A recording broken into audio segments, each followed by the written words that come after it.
Welcome, everyone, and thank you for joining us. I'm Erin Pollard, the Project Officer for ERIC at the U.S. Department of Education. I oversee the program from the government's perspective and set policies for the program. Today's webinar focuses on some recent updates we've made to the ERIC Thesaurus and identifiers. We'll talk about the new terms that have been added, changes to existing terms, and show you some resources to help maximize the use of these search tools. Today, two of us will be presenting. I'm going to begin by giving an introduction, and then I'm going to turn over the presentation to my colleague, Lydia Helrich-Dawson. Lydia is a taxonomist and indexer on the AEM Zimmerman team that administers the ERIC contract. She served as the lead on this task, and she'll go into detail about the updates that we've made to the thesaurus and identifiers. But before we begin, let's go over some housekeeping items. First, we're going to mute everyone so we don't get feedback from your phones. If you have a question during the webinar, please feel free to type it into the chat box. There'll be a question and answer session at the end of this presentation. Then, in a few weeks, we'll post the presentation on YouTube and post it to the ERIC website. We'll send you an email with the link to the archive webinar. So, to begin, we're going to give a brief introduction followed by a discussion of the recent updates that we've made to the ERIC Thesaurus. So, we're going to talk about the identifiers and highlight some recent changes as well as a big set of changes that we made in 2016. Then we're going to show you some resources that can help you learn more about the thesaurus and identifiers. And after these discussions, we'll have a quick wrap-up and followed by a question and answer. So the ERIC thesaurus and identifiers play key roles in helping ERIC users get the most out of their search results. Both are controlled vocabularies, or sets of terms that we use systematically across our database to index records. It's a way to ensure that we use the same terms the same way across the ERIC database. Descriptors from the thesaurus can be used to search ERIC, or they can be used to filter results by subject. The ERIC thesaurus has served as a basis for other education vocabularies, and it's widely downloaded from the ERIC website. Identifiers can be used to narrow search results by targeting specific assessments, laws, and locations. The identifiers were revamped and added as search filters in 2016, providing ERIC users with another set of tools to find research. To keep the thesaurus and identifiers current, these controlled vocabularies are regularly reviewed to determine if new terms need to be added or if existing terms need changes. The updated thesaurus and identifiers were added to the site this week and will be visible probably tomorrow, if not on Monday. And our indexers have already begun using new terms in their records. So new records that you see coming on the site next week will have the new identifiers in them. So now I'm going to turn the presentation over to Lydia to tell you more.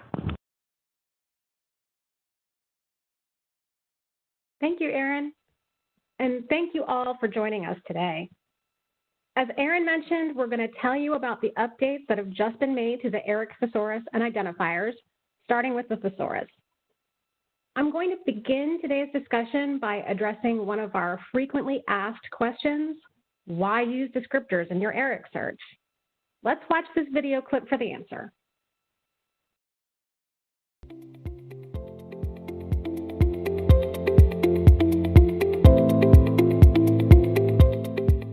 ERIC is a free digital library of education research sponsored by the Institute of Education Sciences in the U.S. Department of Education. ERIC contains more than 1.7 million records representing education research articles, reports, and books. All ERIC records are tagged with descriptors, which are used to indicate the subjects addressed in the article, report, or book. Descriptors are organized into the ERIC Thesaurus, which is a list of over 11,000 terms representing topics frequently researched in the field of education. One of ERIC's most frequently asked questions is, why should I use descriptors in my search? Aren't keyword searches good enough? Keyword searching is a great place to start and typically returns a large number of relevant ERIC records. The most relevant results will appear first, while later results will be less relevant. However, descriptors can help improve the accuracy of your search results. In this video, we will show you 3 ways descriptors can enhance searching in ERIC. Searching with descriptors can expand your search results by locating all records relevant to your topic, narrow the results when your search term has multiple meanings, and eliminate irrelevant results you might retrieve using a basic keyword search. Since descriptors are such useful search tools, it's important for us to periodically review and update the terms that comprise the ERIC thesaurus. So let's start with a brief overview of how we do that. You can find this process outlined in the infographic, How ERIC Develops Thesaurus Terms. This resource is available on the ERIC multimedia page in the thesaurus section, which I'll show you a little bit later. The first step is to identify what terms need to be added or changed. ERIC indexers make requests based on their work with the content they see each day. And we also welcome requests from ERIC users. We log and save these requests until we're ready to make an update to the thesaurus. The second step is to choose a set of terms for further research and development. We consider whether the term has literary warrant, which means that it shows up in ERIC content, whether it is unique, and whether it has staying power. Not all terms identified may be selected for further review. However, we never get rid of any suggestions and reconsider them each time we begin the update process. The third step is to conduct research on the term and develop a complete thesaurus entry for it. Here we use a variety of sources to determine how a term is defined, including the Library of Congress subject headings and subject-specific sources like the American Psychological Association thesaurus, as well as determining how a term is used in the educational research indexed in ERIC.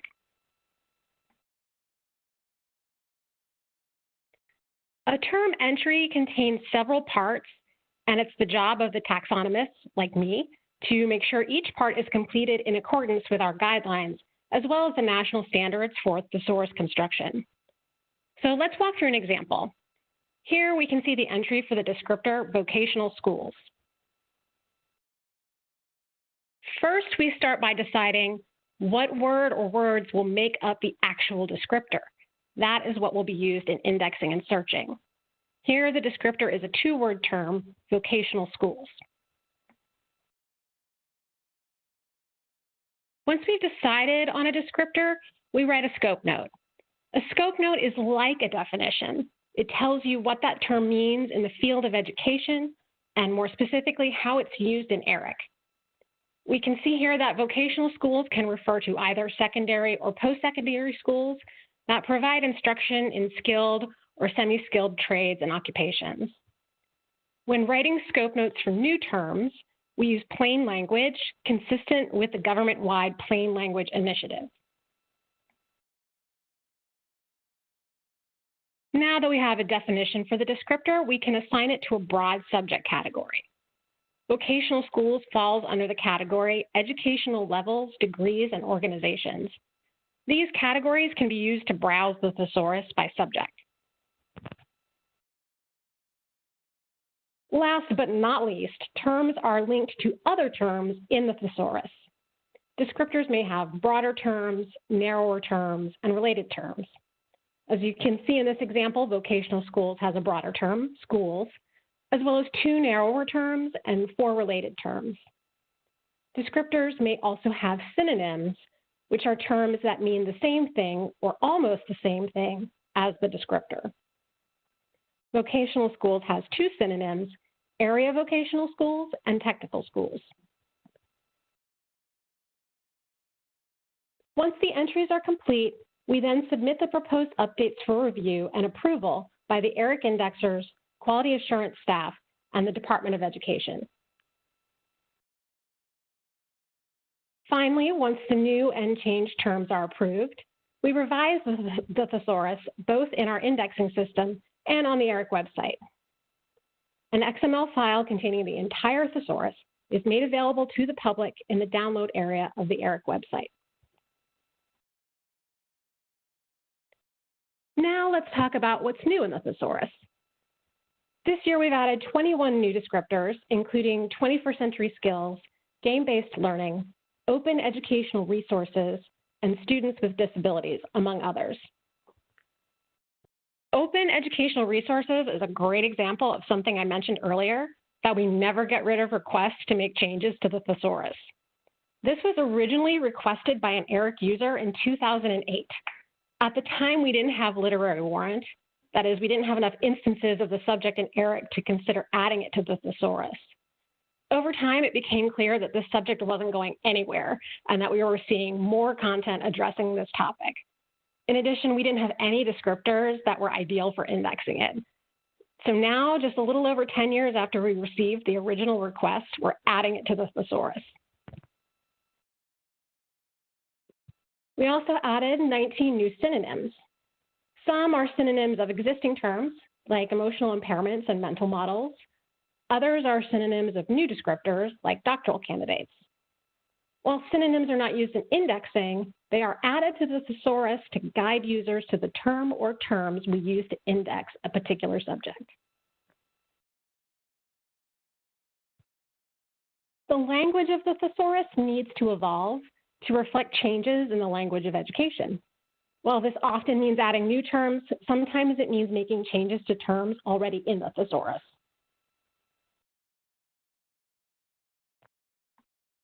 In this update, 8 descriptors have been retired to synonym status. We retire descriptors when terms fall out of use or become outdated. For example, the term academic language has become less popular than the term, academic discourse has become less popular than the term academic language. We also retire descriptors when they are indexed so infrequently that a different descriptor would be more effective in retrieving ERIC documents. This is the case for the term horses, which is being retired in favor of the descriptor animals. There are 6 terms that were promoted from synonym to descriptor status. These changes are made when a synonym has become more prevalent in the literature than its descriptor, or when a single descriptor is no longer adequate for indexing multiple subjects. For example, we found that using secondary school teachers for both high school teachers and junior high school teachers produced an overwhelming number of hits and required additional filtering to help narrow search results. Now, both high school teachers and junior high school teachers will be descriptors, allowing us to be more specific in our indexing and to help users more quickly find relevant information without the need of additional filters. A number of older scope notes contained outdated information regarding ERIC cataloging practices. We've updated these scope notes to eliminate that information and prevent confusion. Some scope notes referred to identifiers that were phased out in the 2016 revision. In the descriptor naming, for example, we've removed the references to naming task and naming response, as these are no longer identifiers and are not found on any ERIC content.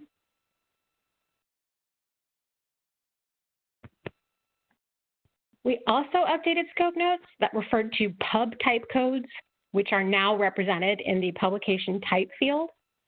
We updated these to remove the old codes and replace them with current corresponding publication types. For example, the scope note books, that referred to pub type code 010. We've replaced that with the publication type books. Some of the relationships between terms in the thesaurus have been updated as well. Relationships include broader terms, narrower terms, related terms, and the descriptor synonym relationship. We make these kinds of changes for several reasons. Sometimes changes are made to help improve navigation in the thesaurus. For example, previously the term gun control did not have any connection to the term weapons, and there was no easy way to navigate between the two terms. We also make changes when relationships based on, also make changes to relationships based on other updates to the thesaurus. For example, we made a change to the synonym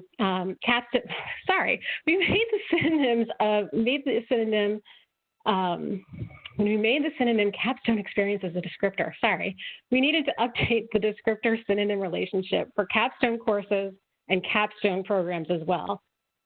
Now those terms are synonyms of capstone experiences instead of the descriptor curriculum. You can find more information about the thesaurus by going to the main thesaurus page on the ERIC website. To get there from the ERIC homepage, click on the Thesaurus tab and then click on Browse Thesaurus. This page has a statement on the purpose and scope of the thesaurus, as well as detailed information about the number of terms and the most recent changes. A PDF file will be available in about a week for you to download that lists all of the terms added or changed in this update. There's also a link to the download area of the ERIC website where you can download the entire thesaurus. Here you will also find a complete list of the broad subject categories that we talked about earlier.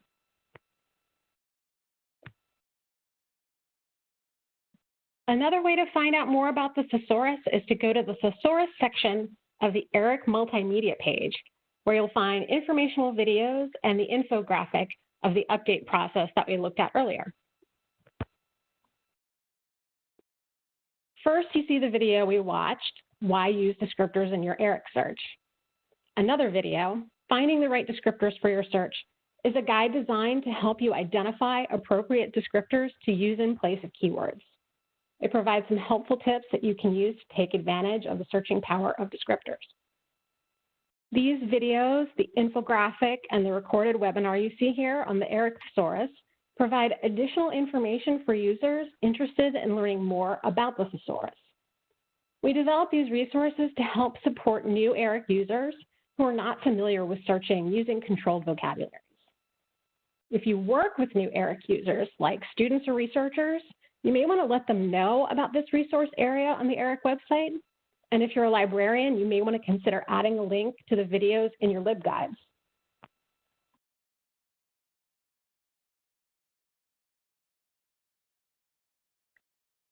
Now let's move on to the ERIC identifiers. What are identifiers? Here's an infographic from the Searching ERIC area of our multimedia page that explains it in a nutshell. We also have a video on how to use identifiers that responds to this question. What are identifiers? They are standardized proper nouns that comprise a controlled vocabulary for ERIC. They operate as search limiters to increase the precision of your results. Identifiers have been part of ERIC since its beginning in 1966. They were streamlined, standardized, and added to ERIC's display of search limiters in 2016. These changes made identifiers more useful for searchers. Today, there are about 1,200 identifiers in 3 categories: laws, policies and programs, assessments and surveys, and location.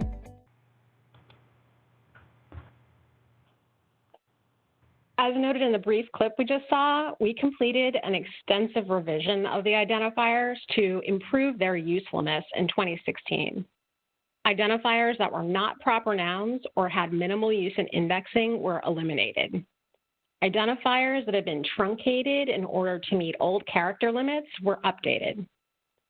This revision made it possible for the identifiers to effectively serve as search filters and provide an additional access point to ERIC content.